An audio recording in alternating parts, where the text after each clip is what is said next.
Hello, everyone. Good evening.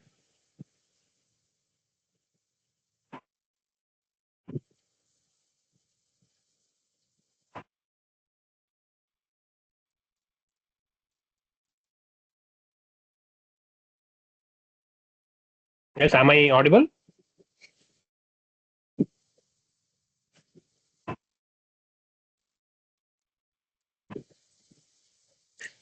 Hello.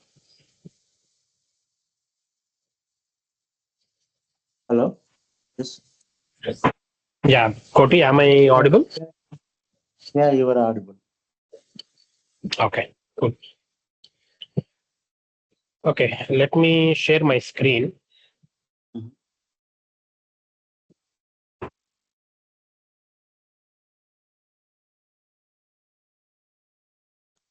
Okay, I'm sharing my screen, guys. Okay, so yesterday we had a demonstration of the course curriculum, what we have in store. And today we'll start off with our first chapter in security testing. And thank you for joining the day one class today. And before I start, do you have any questions that I have to answer now? Anyone?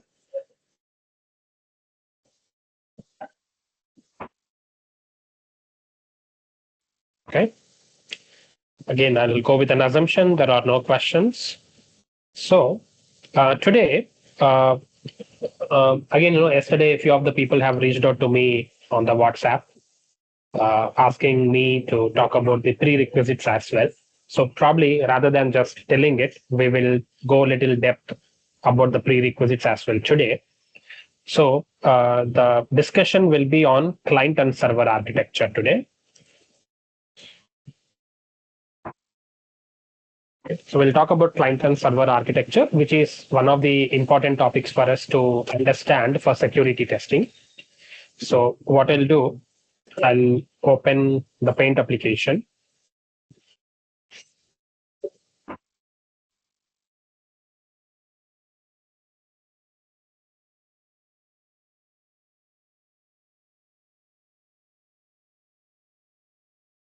So this is my client, and this is the server.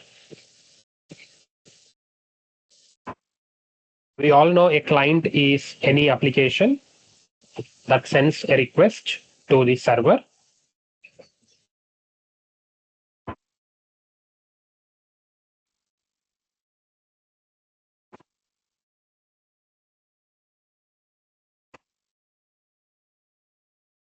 Yeah. So a client is any application or a device that submits a request to the server.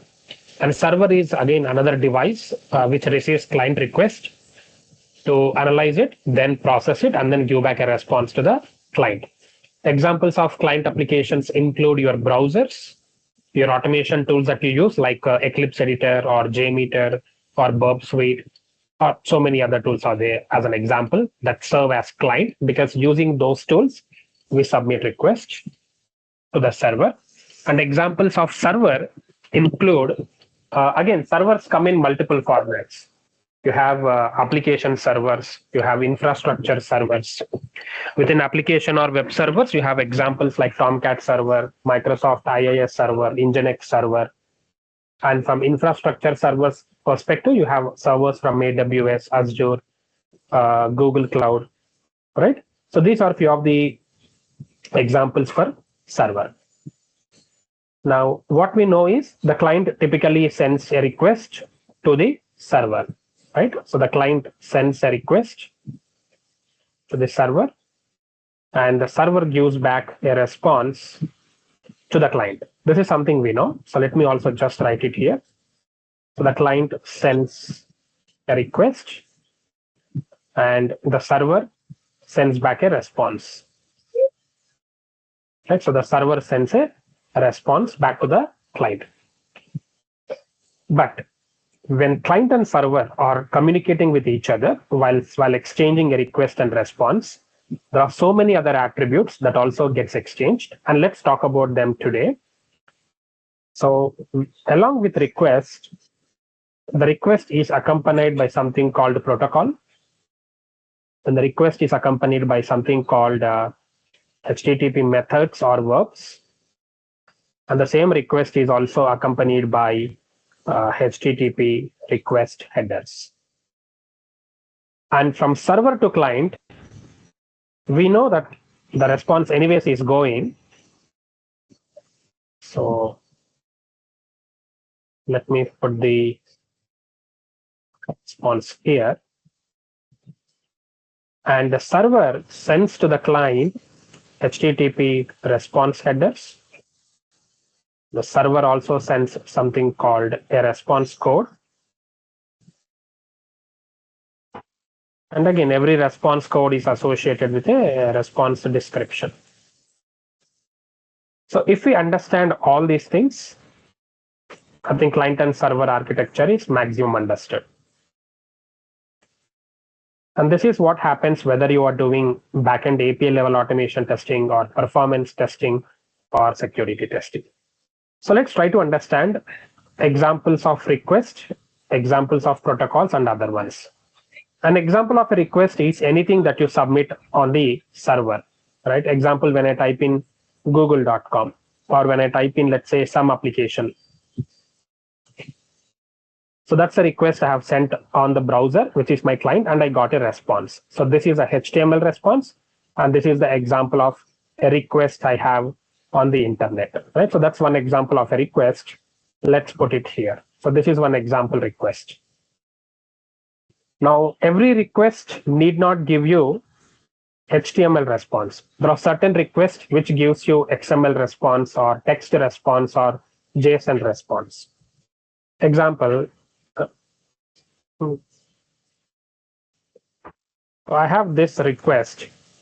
When I submit it on the browser, which is my client, you see I got a response, and this response is in JSON format. You can see on the top, I have JSON. So this is one more example of a request that we sent on the internet, but we are getting a response in JSON format. So that's one more example of a request. And if I change this to XML and submit it, that's another request on the internet, and you see we are getting the response in XML format, right? So this is one more request where you are getting the response in XML. Similarly, I'll show you one more. This will give me a text response.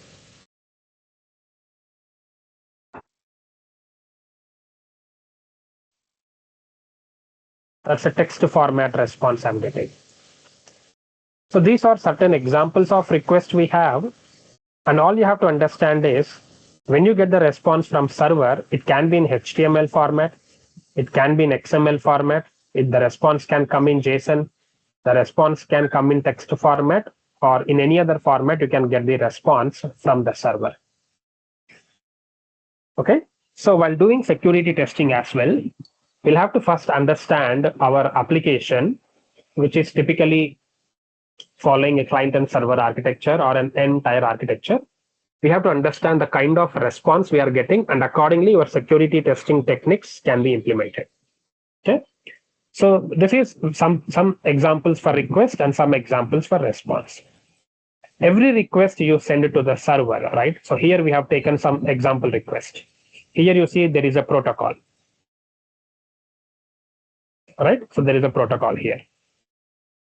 So that is what this one is talking about. There are so many protocols in the internet. HTTP and HTTPS are the very common ones on the internet, which we use to transfer data or text or images from client to server and server to client. So I'm not saying that HTTP and HTTPS are the only protocols. We have so many other protocols. We have FTP protocol, we have IMAP protocol, SMTP protocol, JMS protocol, JDBC protocol, SFTP protocol, GraphQL protocol, etc. LDAP protocol then. So there are numerous protocols in the internet, and each protocol has a definition and a different purpose why the client uses it to talk to server. But 90% of the internet is governed and utilized by HTTP and HTTPS protocol. And I'm sure you are pretty much aware of HTTP and HTTPS protocol. Can anyone tell me, according to you, what is the difference between HTTP and HTTPS protocol from your understanding or learning perspective? HTTPS means it is getting some kind of security. Okay. S S means it kind of security certificates. Okay, perfect. So let me talk more about HTTP and HTTPS here. So if I talk about HTTP protocol, it stands for Hypertext Transfer Protocol. That is a full form for this protocol. And we use HTTP protocol to transfer data. When I say data, I mean text, images, audio, video, documents, etc. So it is used to transfer data between client and server, which means client is using HTTP to send a request to server. Server is also using HTTP to send a response back to client using HTTP. The problem with HTTP is it was designed in Web 1.0 era, which means very old protocol. Almost in 1980s, 1990s, the protocol is designed. And in those 1990s, internet is not very rich and not technology centered, where you had the login mechanisms, online payments, online purchases. So in 1.0 era, when internet was released, the industry thought normal HTTP is sufficient. The problem with HTTP is it is referred to as unsecured protocol by design.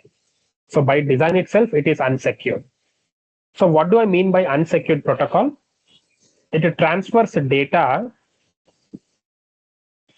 in plain text.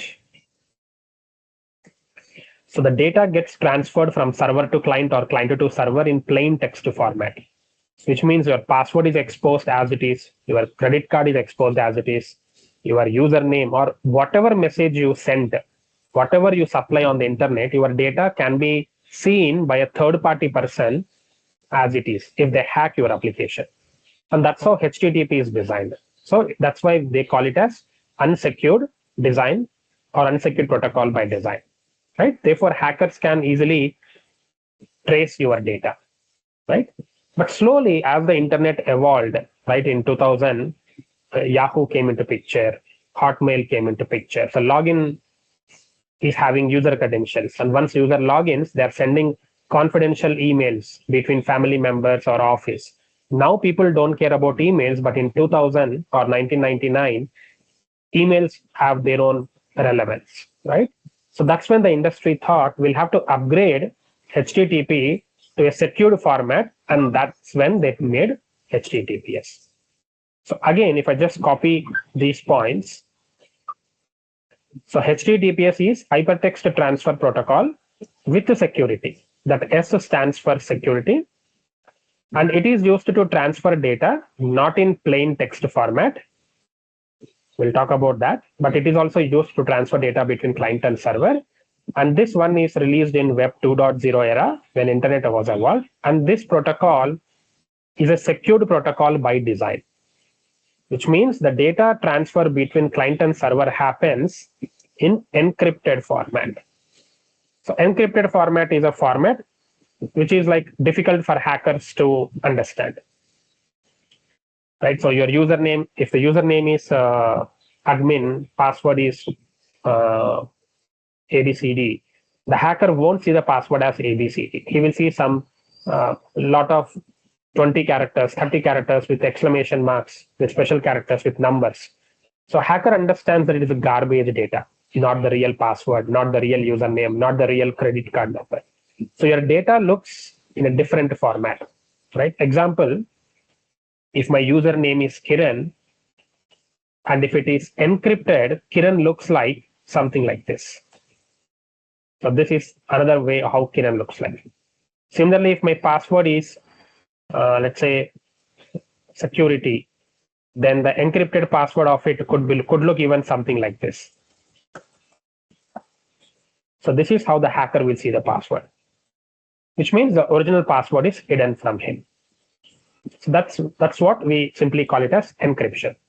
The question is, how did the industry converted HTTP to HTTPS? How did it became secure protocol by design? So the answer is it became secured because of usage of cryptographic protocols such as SSL, TLS. So there are cryptographic protocols which converts plain text into encrypted formats. One is SSL, the other is TLS.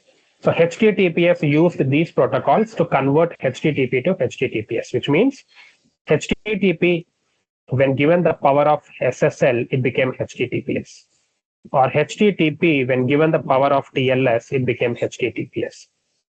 So SSL stands for Secure Sockets Layer. And TLS stands for Transport Layer Security. That is a full form for TLS and SSL. And today, as we speak, SSL is outdated and the latest is TLS. So here itself, you have one test case. If your protocol is using HTTPS, it should be because of TLS, but not because of SSL. So that's one test case. Second test case is, within TLS, we had different versions. We had TLS version 1.0, then version 1.1, then version 1.2, then version 1.3. So 1.3 is latest, which is as of today, and 1.2, 1.0, 1.1, they're all outdated. Again, if your developer is using old versions of TLS, that's a vulnerability. So that's where you have one more test case. So here, if I have to write the test case, simply I will say, ensure the application uses HTTPS protocol and not HTTP protocol. That's simple test case. Then ensure the application uses TLS cryptographic protocol in HTTPS and not SSL. Okay. Then the third one is ensure the application uses TLS version 1.3 cryptographic protocol. I'm talking about what it should use. So if you write three more test cases, that it should not use HTTP, it should not use SSL, it should not use TLS 1.0, 1.1, 1.2, you'll get 7 more test cases. 4 more test cases, total 3 plus 4, 7 test cases. So these are the 3 test cases that we do in security testing, right? So people will understand these things only if they talk about client and server architecture.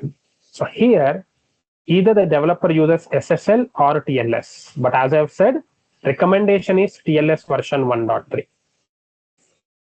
Now the question is, how do you know as a security tester whether your developer is using SSL or TLS and which version of TLS they are using? Very simple. I'll show it to you how you can find it. Open your Chrome browser. Visit any website of your choice. So let me say I'll go to some website. Okay, if you see here, this is using HTTPS. But we don't know whether this website owner is using SSL or TLS. To know that, right-click on the browser, go to the last option, Inspect, so that you can open Developer Tools. And here, you should see an option called Privacy and Security. Go there and refresh your browser. After you refresh the browser, here you have a security tab. Under security, click on Overview. Or you can come here and click on your website URL, which is under main origin. And you can see the protocol that this developer is using is TLS 1.3, which is the latest one. So he's not using SSL, he's not using 1.0, 1.1, 1.2 of TLS. He's using latest version. So our test case has passed. Security test case has passed. We can try a few more examples. Let's try some other website.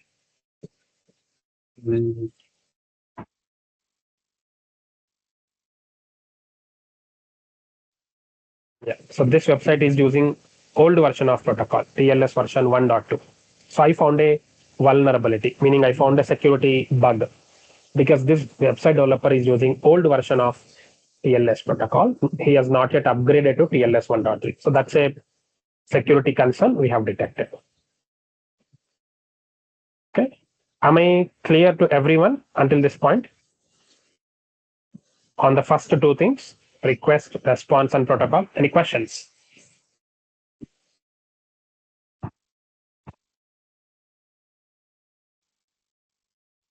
Kiran, I have a question here. The client, suppose like the organization not interested to spend money to, incorporate TSL, upgraded, or like if they want to maintain SSL, uh, whether it can be ignored or like how it can be treated. Okay. See, since you're talking about budget or cost, there is no additional money you have to pay to get TLS. This TLS certificate or SSL is a certificate which is valid only for 1 year. So every year your company has to renew the domain name by purchasing the HTTPS certificate. So during the purchase, it is better you get the latest one only, because every year you have to renew it. And the cost difference between SSL and TLS is very small. So you will definitely never get an opportunity or a situation where company says we don't have money for that. It's just a matter of few thousand rupees, not more than that. Got it. Suppose if it is in between TSL versions, so just now you mentioned like which is older version, like which you mentioned TSL. So in that case, how it can be treated? See, again, is it okay to have 1.2? If that is the question, TLS version 1.2. Yeah. The answer Yeah. is yeah. So the answer is no. We should not encourage developers to use old versions of protocols because they are vulnerable, which means your applications can be hacked by hackers. Okay. So it's a compromise you are having on your systems if you are not letting the developers know about these problems. And because of TLS 1.2 or 1.0, so many applications have got hacked as well. I mean, in one or the other ways. You Google it, you get to know so many attack names called beast attacks, browser enumeration attacks. Then we have there is one more attack that happened recently. One is beast attacks. The other is poodle attacks.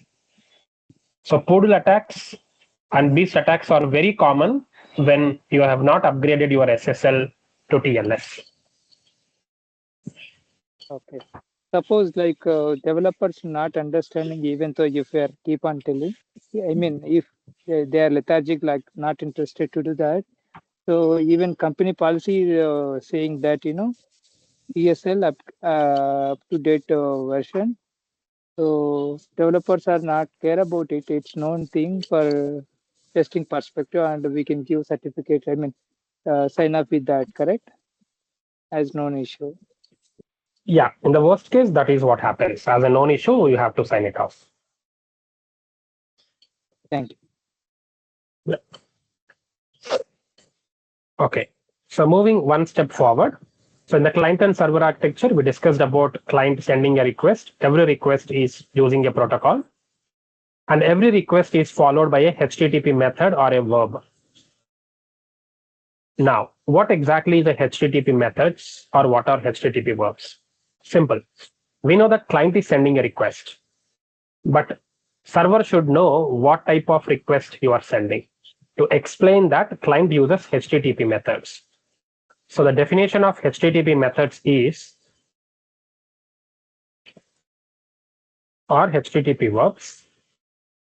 So it describes the type of client request being sent to server. So what type of request we are sending to server? That is described by HTTP methods. And how can it describe it? Using below verbs. What are they? The first one is called as get method. Then you have post, put, patch, delete. And then there are so many other methods like options, head, echo, tail, trace, debug, etc. So many are there. I'll talk about the first five only. So we use get method. The developers use get method when client is asking the server give me the existing data that's present on the server, or give me the existing data on the server, right? Example, okay, today is 16th July, and everyone has got their salaries, which means the pay slip is already generated. So if you go to your payroll system, click on download payslip, you are asking that payroll system download the payslip which is already generated, right? You are asking a download for some document which is already present. So such kind of actions when you do on the internet, they use get method. So get method is, so it is used to retrieve or read or fetch existing data from the server or from the database. One more example I'll give you. If I've already purchased some item on the internet, let's say on Amazon, I've made a payment for some groceries. I want to check what is the status. So when I go to view orders, it opens all the orders that I have created earlier. So it's a get request. And when I click on one of the existing order, where I want to track what is the status of my groceries. So when I click on that order details, it will show me the data, what is the status of groceries, right? So clicking on an existing order ID is also a get request, because you are sending a request on the internet to retrieve existing data from the server or from the database. A simple example could be, if I go to my kitchen and take a glass of water to drink, that's a get request, because water is already there and I'm just taking it, right? So when you take something, when you ask for something which is already there, that's a get request. Something like if I say, hey Satya, I know that you have 100 rupees in your pocket, so can you give it to me? That's a get request, because I'm asking something which you have. So client uses get method when it wants to retrieve existing data from the server. But sometimes the request could be different. Example, post request. So the definition of post request is, it is used to create new data or a new resource on the server or on the database. Sometimes client says, I don't want what server already has. This time I'm sending a request to create a new user in the database, something like a user registration process or a user sign up process. So that kind of activities, they use post method in the backend. So when you sign up to Facebook, Gmail, WhatsApp, right, you are filling the form and clicking on sign up button. So that sign up button will use post method while talking to the server, because you are creating something on the database, which is nothing but your user account. And if I'm sending an email to, let's say, Anubhav, saying, hi Anubhav, how did you find my course? And I've sent the email. So when I send the email, I'm creating content on the internet. So sending email is also a post request. And these days, everyone makes some short reels and they upload it to Instagram or YouTube. So uploading a reel is creating data on the server. That's also a post request. And if I say, hi Venkatesh on WhatsApp, I'm sending a new message. That's also a post request, because you're creating data on the server. Okay, so if the request that you do on the internet is creating some new data on the database or on the server, then the client is sending a post request. Then we have put and patch, which are essentially used for update actions. So I'll say this is used to update existing data on the server or on the database.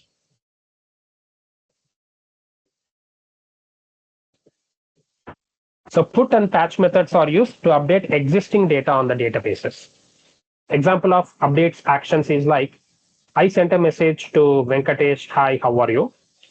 So when I send a message, it is post request. Then instead of sending hi, I thought I want to edit it as hi Venkatesh.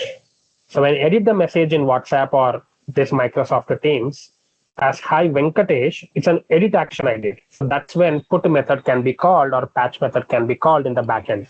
So client will use put or patch whenever you do something on the internet, which is an update action. Examples of put and patch is like changing your password, When you change your password for Gmail or Outlook or Yahoo or WhatsApp or Facebook or Twitter or Instagram or LinkedIn, they're all using put or patch methods. And another example is the profile picture that you update on WhatsApp or Facebook, the display picture that you update on all these tools. They all use put or patch methods. But there is a difference between put and patch. A lot of differences are there.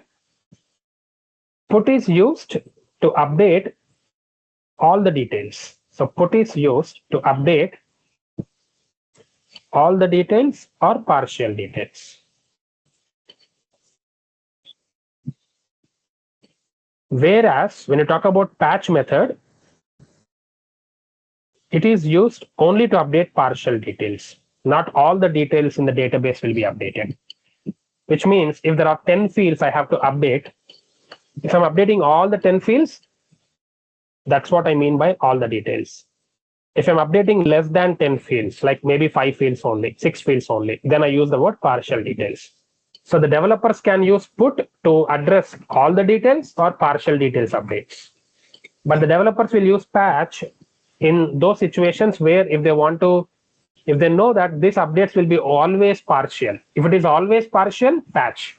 If it is sometimes partial, sometimes full, then they go for put updates, put as the method. Then we have delete method finally, self-explanatory. Whenever you do any action on the internet, which will delete the data from the database or from the server, that's when we use delete method. So I'll say this is used to delete existing data on the server or on the database. Example, if I delete a message after I sent hi Venkatesh, then I wanted to delete it. That's a delete action. I've sent an email, again I deleted it from my sent items. That's a delete action. Or if I delete my WhatsApp account, if I delete my Facebook account, if I delete my Gmail account, all these actions on the internet, they use a delete method in the backend. So like this, your developer uses these HTTP methods while developing the applications in the backend. So we have get method, post method, put method, patch method, and delete method. So these are the methods we often use while testing the APIs, right? Whether you are testing it for security testing or performance testing, we often come across all these things. Okay, any questions here on these HTTP methods that I have listed?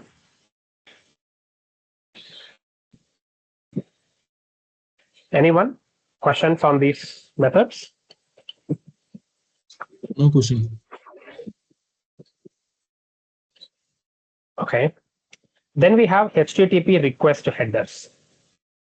So request headers are sent by client to server because it gives some additional information to the server about the request, right? So example of additional information about the request could be the origin of the request, meaning is the request coming from Windows operating system or Mac operating system or Linux or Unix? Is the request coming from Chrome or Firefox or Safari or Edge or IE? All this information is part of your request headers. And one of the request header that carries this information is user agent. So user agent is one of the request header which will tell the server from where the client request is originating, from which operating system and which browser. Then it also sends something called content type. So content type is another request header which tells in which format the request is coming from client to server. So is the request coming in HTML format, or is the request coming in JSON format, or is the request coming in XML format or text format? So content type decides in which format the request is coming from client to server. Okay. Then it also contains authorization details. Sometimes you have to log in to send a request.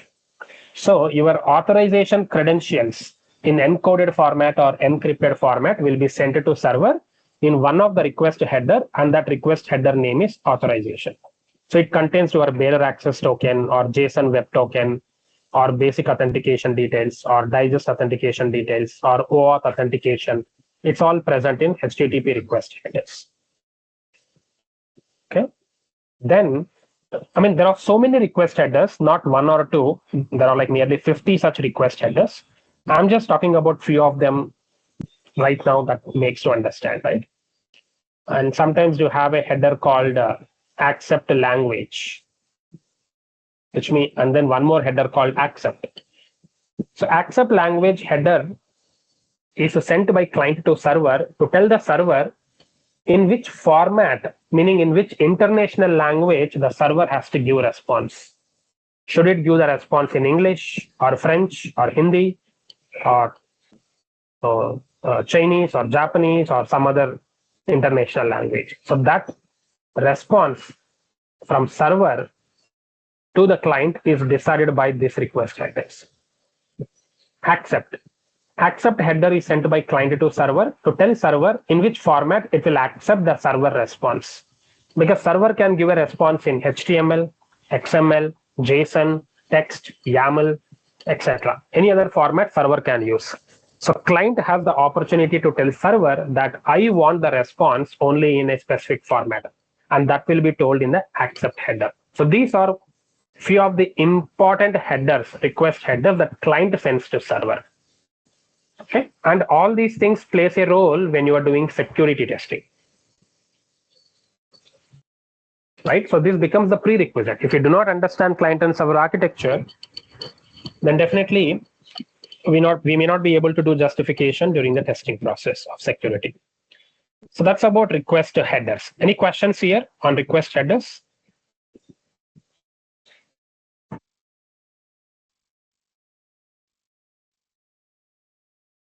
So if I say what are request headers, the answer is simple.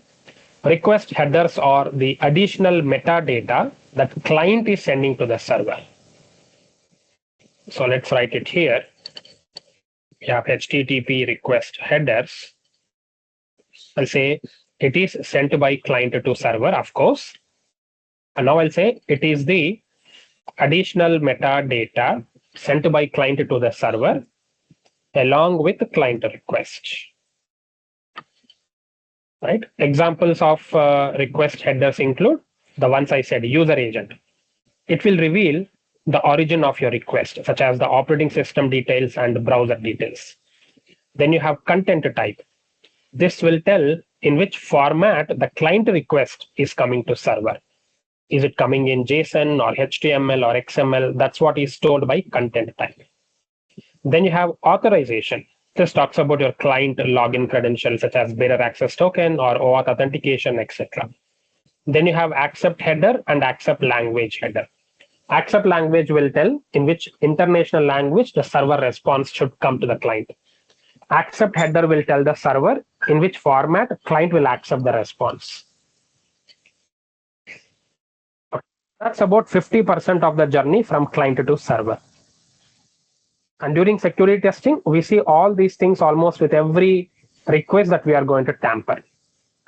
Now let's try to understand the remaining 50% journey from server to client. So server also sends something similar to what the client was sending in request headers. So here it is called as response headers.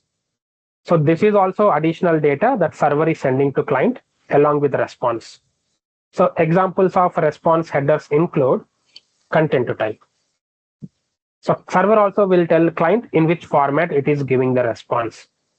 So client will come to know in advance whether server is sending the response in JSON or HTML or XML or text format or YAML format. So content type from server to client will explain that. Then you have date, the date on which the server response is coming from server to client, right?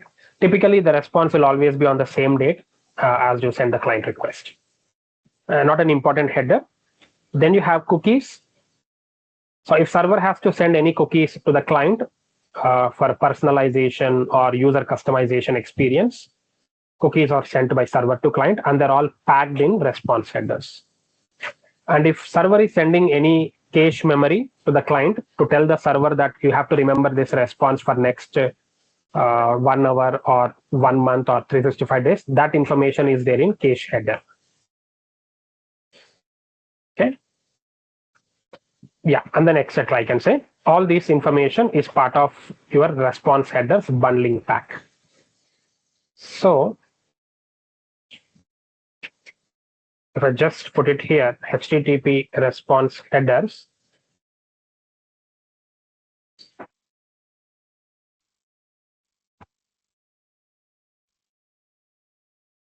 so it is additional metadata sent by server to client along with server response. Example, we have content type, then we have date, we have cookies, we have cache, etc. There are so many again response headers that the server sends to client and client sends to server in request headers. So these response headers play one of the important role during OWASP top 10 vulnerabilities, because there is a vulnerability according to OWASP, which is missing security headers or incorrectly configured response headers, which I was going through yesterday, right? That's what is covered here. Okay, any questions, guys, on response headers? Is that clear?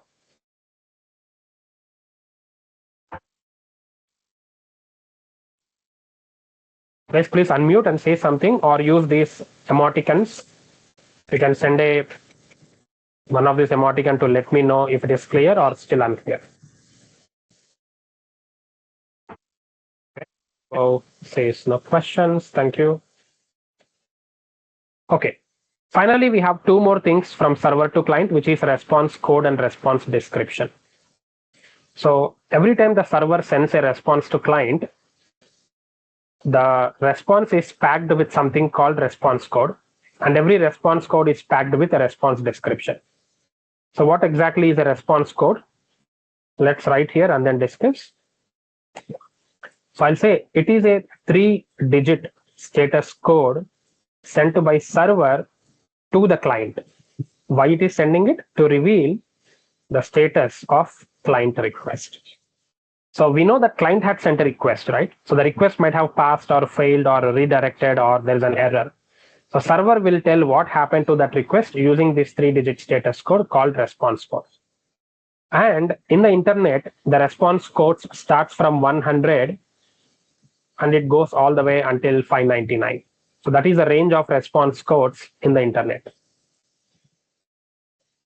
Since we cannot remember all these 100 to 599 response codes, the shortcut I'm giving to you is all the response codes that fall between 100 to 199 are called as 1xx series.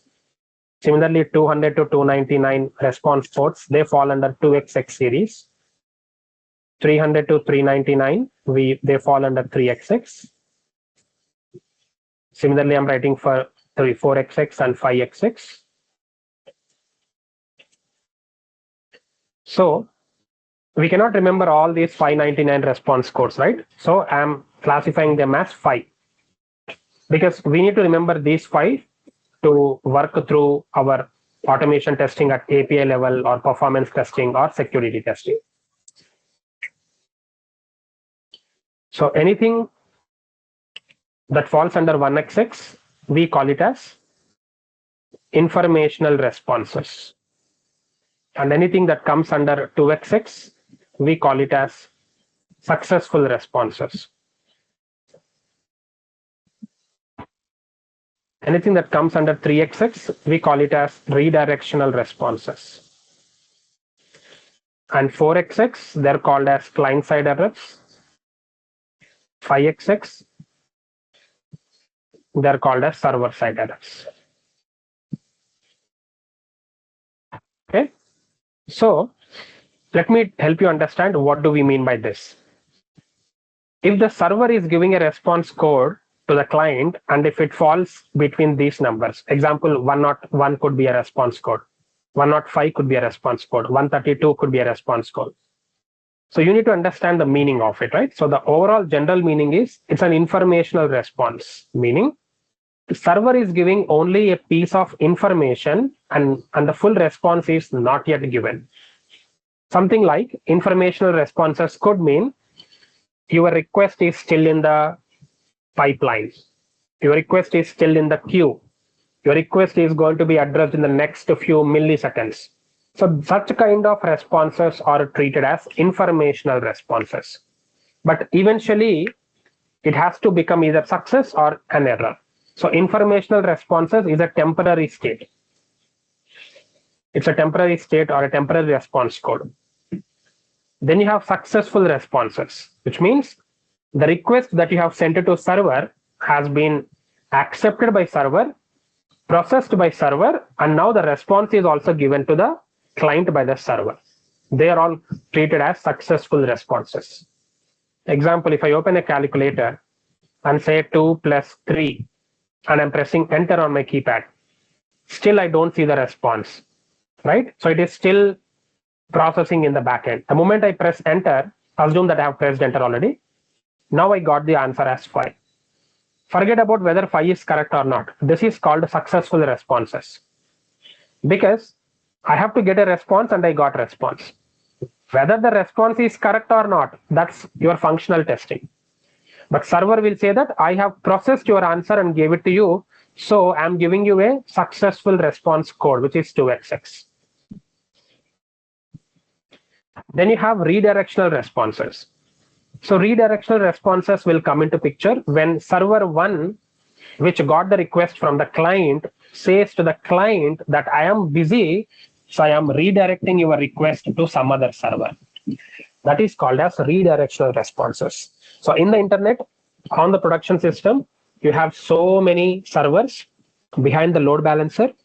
So the load balancer will redirect your request from one server to another server based on their availabilities. That's when the load balancer will issue a redirectional response code to the client. And that redirectional response code will be under 3xx category. It could be any number between 300 to 399. Then we have client-side errors. So these are the responses coming from server, and the server is saying that the request itself has a mistake. So this means request has a mistake. So who sent the request? Client. So you made a mistake in the client request, hence you have got an error, which we call it as client-side errors. Server is sending this response code, but it will throw the blame on the client. Then we have server-side errors. So these errors are sent by server to client, where these errors signify that the server is having a problem, hence your request cannot be accepted now, which means it's a server issue. So when the servers accept that there is a problem on the server side, you get these errors. And there are so many response codes that we have to know. So again, there are official websites where we can learn all those things, but I'll quickly explain you a few. On the 5xx, you have 500, which is internal server error. Then you have 501, which is service unavailable. And on the 4xx, you have 400, which is bad request. 401, which is unauthorized. 403, which is forbidden. 404, which is not found. 405, which is method not accepted. Then 415, which is unsupported media type. Then you have 429, which is too many requests. So like this, there are so many things that are available. I'll explain them as well. On 2xx, you have 200, which means okay. 201, which means the resource is created. 202 means accepted. 204 means no content. So let me explain all these things. 500 internal server error means it's a temporary state of a server where your request cannot be processed. Please try again, it will work. So this error will come and last probably for a few seconds or maybe few minutes. But if the problem is very serious, you get this one, 501 service unavailable, which means the server is completely down. So don't expect a response from server now because the server is completely down until someone does some troubleshooting. Under 4xx client-side errors category, you have 400 bad requests, which means the request that you sent to server from the client is not having all the mandatory details, or there are mistakes you made in the data that you have sent. Example, in a login scenario, you are sending incorrect username. That's a bad request. Or you're not sending username and password. That's a bad request. You are signing up to Instagram, but you did not send your email address. That's a bad request. So you made the mistake because you are not supplying all the details. That's called bad request 400. 401 unauthorized means the credentials you have used are no longer valid. Okay. It was valid probably yesterday, but today it is not valid. So check the username and password. So if you are attempting to log in by using incorrect credentials, expired credentials, or never registered credentials, that's when you get 401 unauthorized. 403 forbidden we get when you are authorized and logged in successfully, but the action that you are doing is not applicable to you, meaning you don't have rights to do that activity. Okay, so meaning your login credentials have certain RACI matrix, right? That like whether you are responsible to do something or not. So you're trying to do something on the internet after you logged in, but you don't have rights to do that. So that's when you get this error. Something like you don't have permissions to do this. They're all treated as forbidden 403. 404 not found means the page you are trying to visit is no longer present on the server. It was probably present earlier, but now it's no longer present. So it's called not found. 405 method not accepted. So this error will come when the HTTP method you have used is not correct. Instead of get method, you have used post. Or instead of post, you have used put or patch or delete. Or instead of delete, you are using patch. Or instead of put, you are using delete. So when you use an incorrect HTTP method, you get this error. And 415 unsupported media type. So when the server is expecting you to send the content type as JSON, but you're sending as HTML, you get this error. Or when you're sending to the server JSON instead of HTML, or you're sending XML instead of text. So when the content type is invalid, you get this error. 429 too many requests will come when you are bombarding the server continuously, kind of performance test you are doing to the server, and the server has a rate limit applied that in 1 minute only these many requests can hit me. And if you're exceeding that request, it says 429 too many requests. And finally, 200 OK, we get this success code when the data that you asked server to give you, like a GET request, is successfully given to you. 201 created is a response code you get when your POST request is successfully creating data on the server. 202 accepted response code you get when the update actions you did on the server are successfully updating the data using put or patch. You get 202 accepted. Finally, 204 no content. This response code is what you get when you have successfully completed a delete action on the server. That's when 204 comes into picture. So in the client and server architecture, under the response code and response description, you have this 1xx, 2xx, 3xx, 4xx, and 5xx. And the descriptions I have told you, right? Like information, success, redirection, client-side error, server-side error. Now, this entire thing is nothing but your client and server architecture.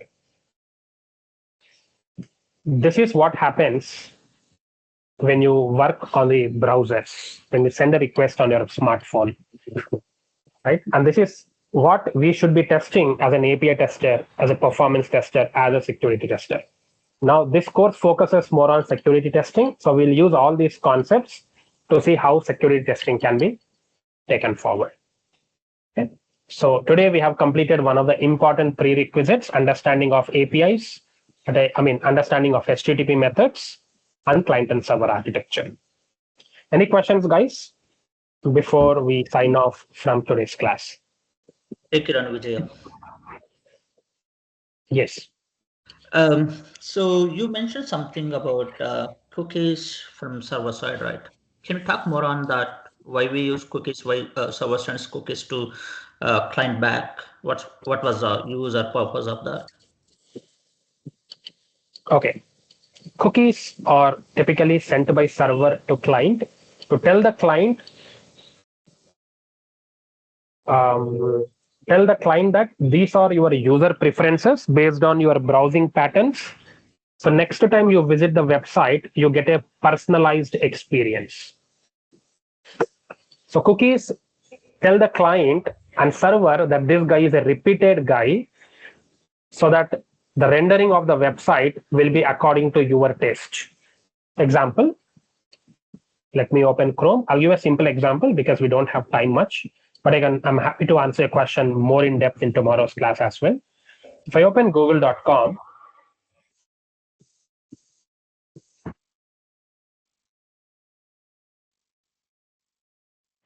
we'll say I have google.com, and let me search for security. You see all the results are in English. Okay, make a note. I'll go back. I'll just change it to one of my local languages. So I'm changing Google to show results in Telugu language. And now when I search for security,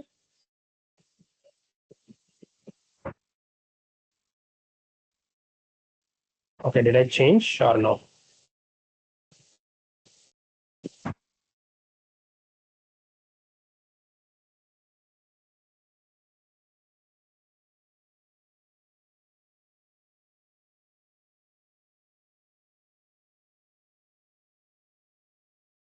Okay, it's not happening. Okay, but let me search for something called Isha.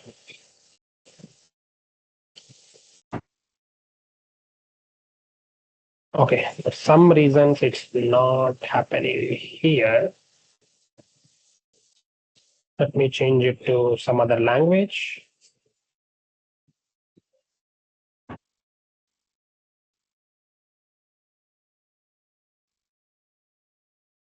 Okay, the language change is not happening, maybe on my machine, but just try it out on your machine. Once you do that and close your browser and open Chrome again and then search, the results will always appear in the language that you have set. So how does the browser remember that earlier you set it to Telugu or you have changed it to Kannada or Hindi?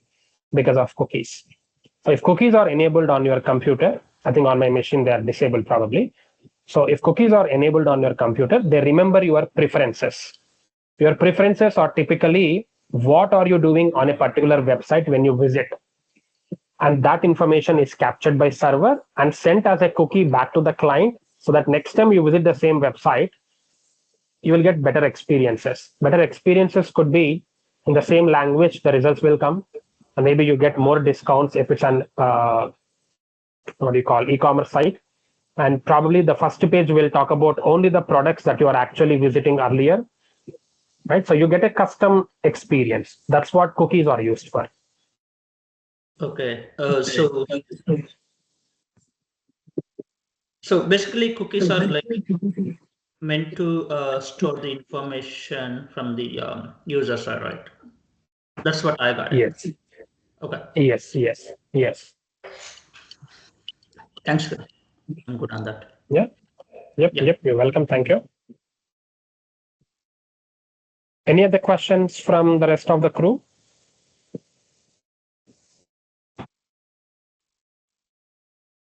Okay. So I was going through your previous videos where you mentioned like stateless server and Your voice is breaking. Oh, sorry. It's like I was asking about the server is stateless or headless or headed something, right? No, that is different. Headless is different. Headless, headful, they are for browser. Stateless and stateful, they are for client and server. So again, that's a long story cut short, right? So servers are typically stateless, meaning they don't remember the client request. So the client comes every time visiting Amazon.in. Again, after some time, client comes with Amazon.in. Again, after some time, client comes with Amazon.in. So 3 times I visited Amazon.in, but Amazon server never knows Kiran visited 3 times because server is stateless. It's like something like memory. So to tell the server that you have to be stateful, the concept of cookies is introduced. So server will say, since I will forget again, I'm creating a cookie and sending it to client. So that next time I visit Amazon.in, this cookie also will go to server, and the cookie will remind the server that, hey, you are stateless. So I'm here to tell you that Kiran came to Amazon.in for the second time. So give him a good experience. So servers are converted from stateless to stateful using cookies as well. That's another way of answering your question. Okay, got it. Okay, fine, guys. That's all I have in day one class. If you're happy with the way the course content is going, and if you're happy, or if you have any more questions, feel free to ask us on WhatsApp. And please, if you're interested in this course, complete your enrollments. Have a word with Isha team. They'll guide you to the best extent possible. And if you have any technical questions, you can ask me on the WhatsApp group. I'll definitely answer. Okay. So I appreciate all your time from 8 p.m. to 9 p.m. now. Thank you very much. I'll see you again tomorrow. Take care. Good night. Bye-bye.